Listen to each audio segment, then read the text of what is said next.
Hey everybody, it's Fisher of Men 75. This video is going to pertain specifically to the, if you will, dominating our news today.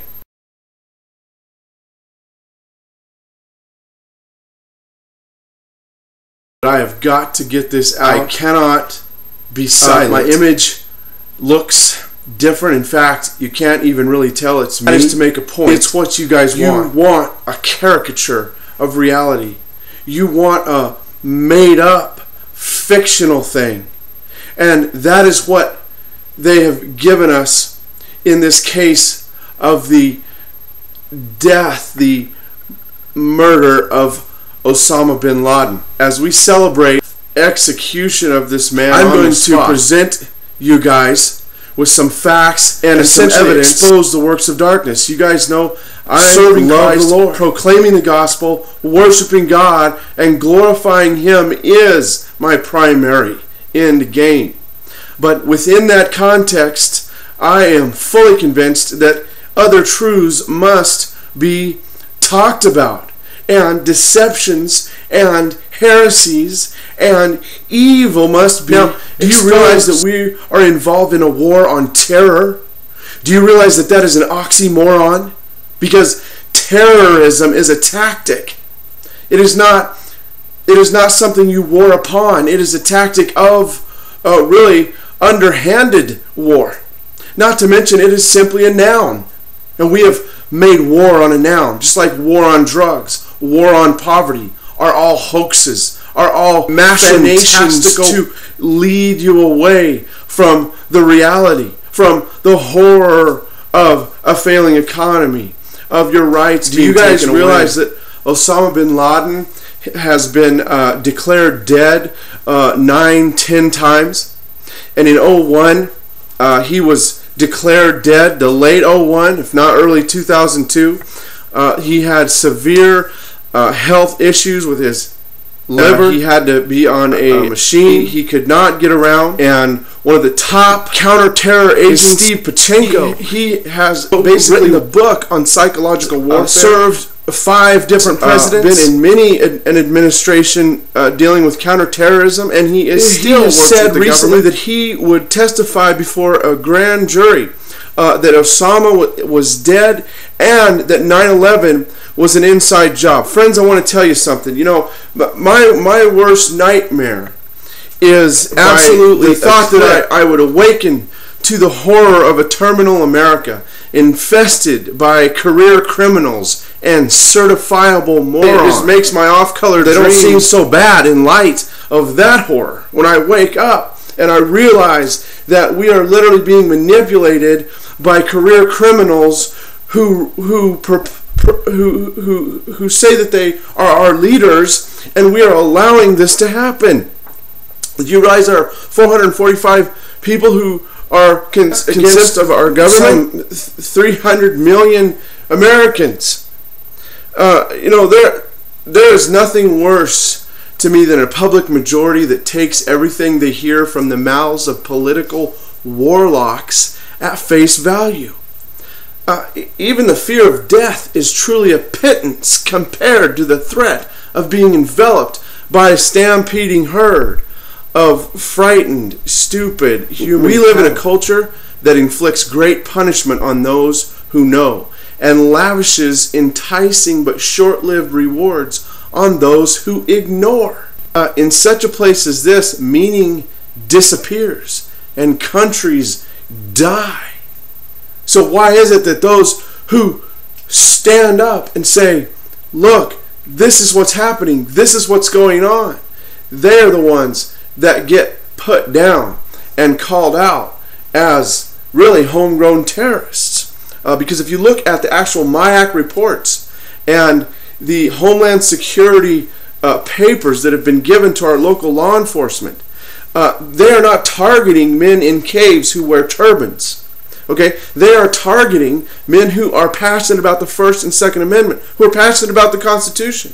They're targeting pro-life advocates. They're targeting zealous religious people, they say, or street preachers. They're targeting you if you are concerned about the issues in your local government.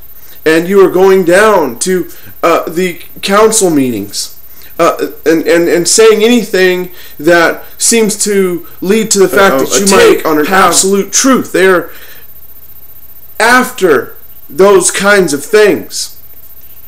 And the really sad thing is that everyone is sitting around Fox News and watching this Circus Juvenalis. He was grief-stricken by the destruction of the Roman Republic at the hands of a succession of emperors and tyrants. And he said, the people that once bestowed commands, consulships, legions, and all else, now meddle no more, and long eagerly for just two things, bread and circuses. You see, at that time, the autocratic rulers of the empire were highly visible. Even the celebrities, everyone saw them. Everyone knew who they were. They were very much aware of their personal life. At that time, the autocratic rulers of the empire, they were just in control. They didn't care who knew what. They played the hollow Roman Senate like a pipe organ and created elaborate events and moments of pageantry. The people were thoroughly distracted while their economy, their government, and their land crumbled around them. Friends, that's what's happening to us. It's not a joke. It's not funny. This is a hoax. The Osama bin Laden show is a hoax. He has already died.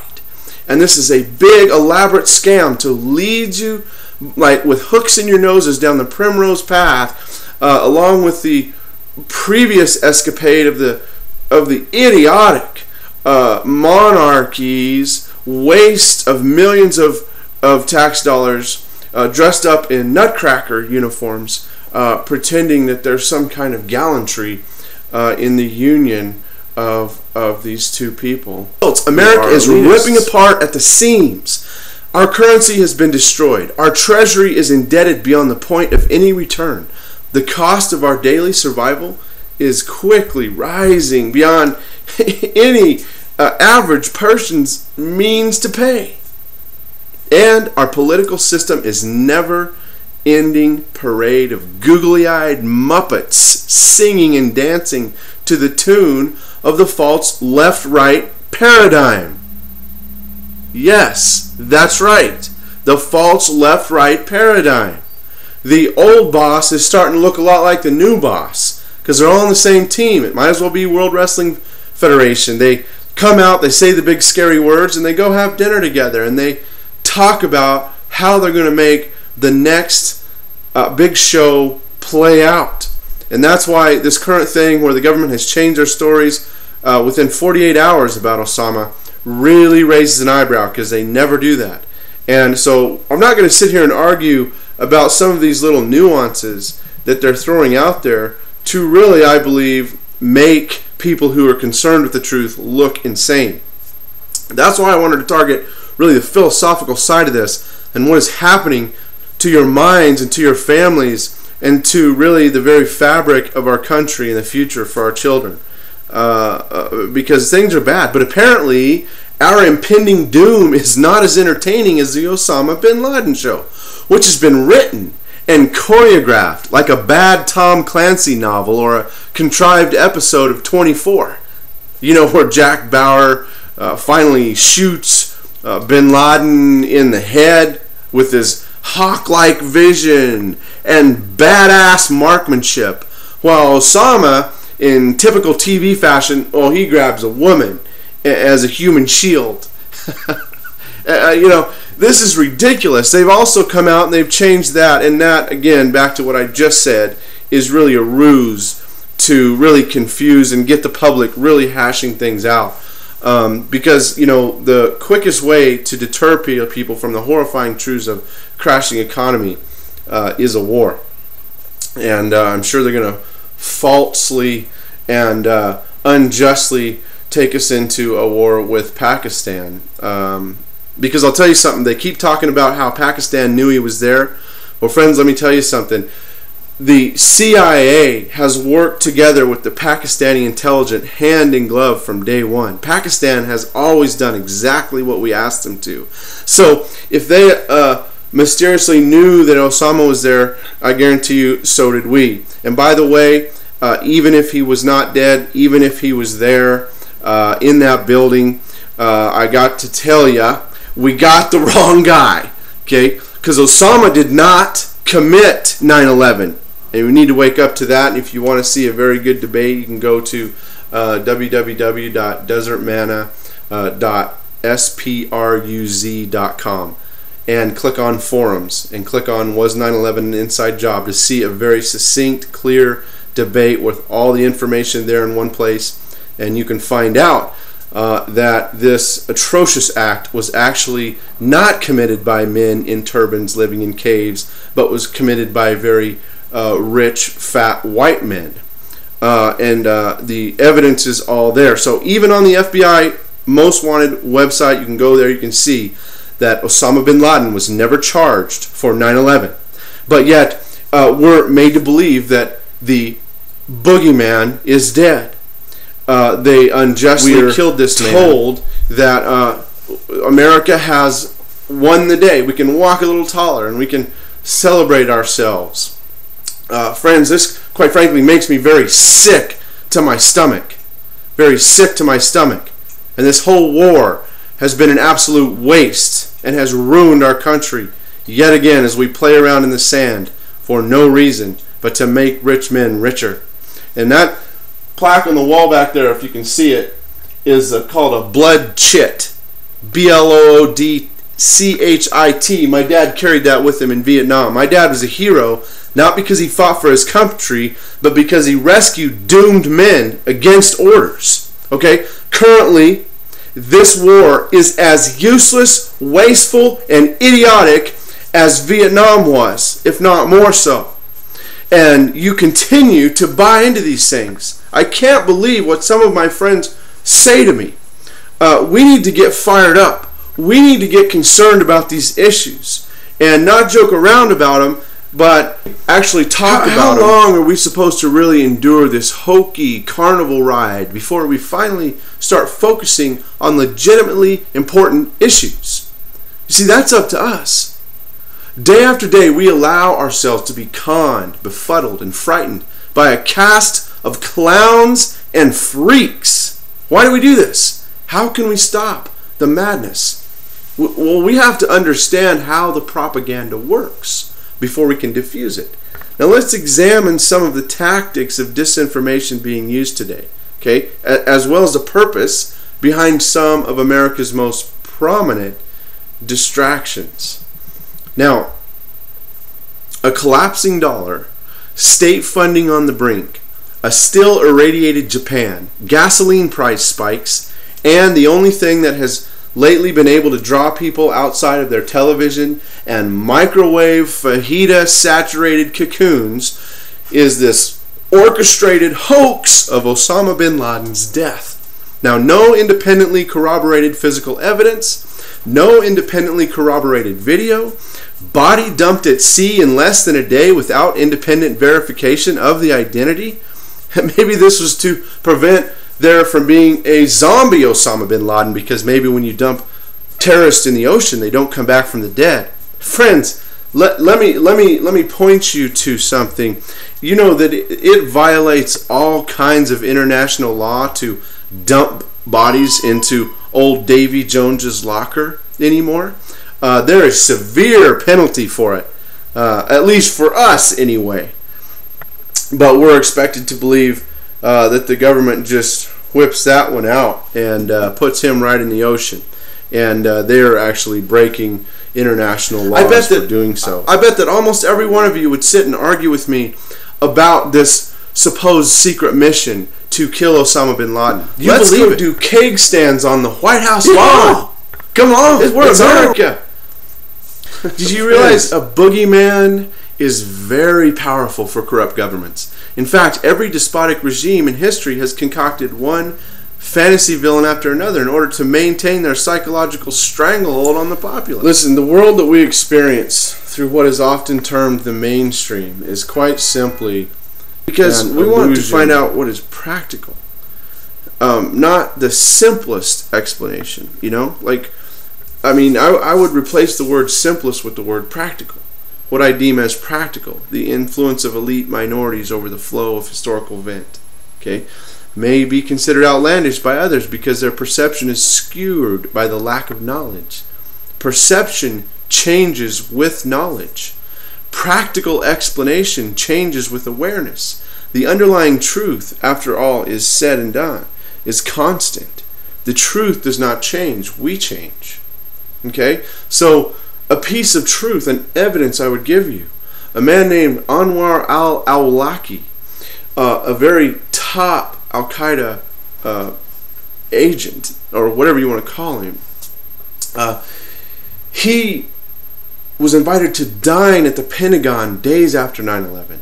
And this is on record. This is Fox News stuff, people. Anwar al-Awlaki, who has been purported to be behind numerous terrorist activities, including the shooting at the military base not long ago. They also said he was the man who preached to the alleged hijackers in 9/11. He preached to them before they went up. He was actually the man who was supposedly behind the Christmas Day underwear bomber. The underwear bomber who got on the airplane with no credentials, and the airline attendants are on record as saying that they were told to allow him on there. Anwar al-Awlaki is directly tied in with the CIA. And folks, all of Al-Qaeda is a CIA asset. They have been since the Afghanistan war. When we trained them, we installed them.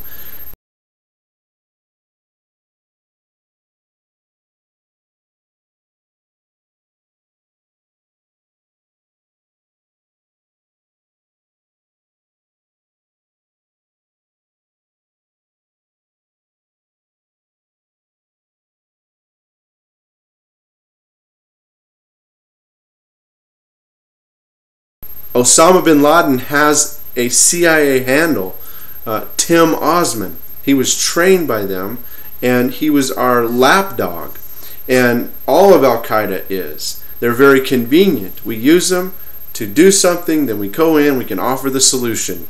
And you know I know what I'm talking about. And currently the thing in Libya, as they come out and say that Al-Qaeda is the one fighting Gaddafi, and they say they're good, when, you know, 2 news clips before, they're the most evil organization on the face of the planet. What are we to believe? We are being bamboozled, friends. You're having the wool pulled over. The truth does not change. We change. Propagandists have always understood this condition, and the science of manipulating perception with diversion, bias, and fear is always present.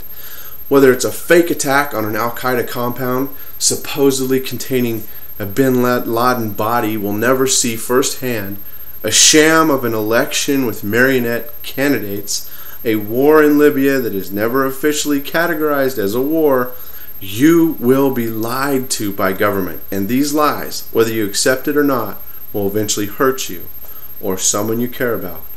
Recognizing the distraction is the first step in dismantling disinformation. Knowing what we are facing is the key to undoing the damage. The Homeland Security Act and various reports like the MIAC report and things of this nature that call out men who are passionate about freedom as homegrown terrorists.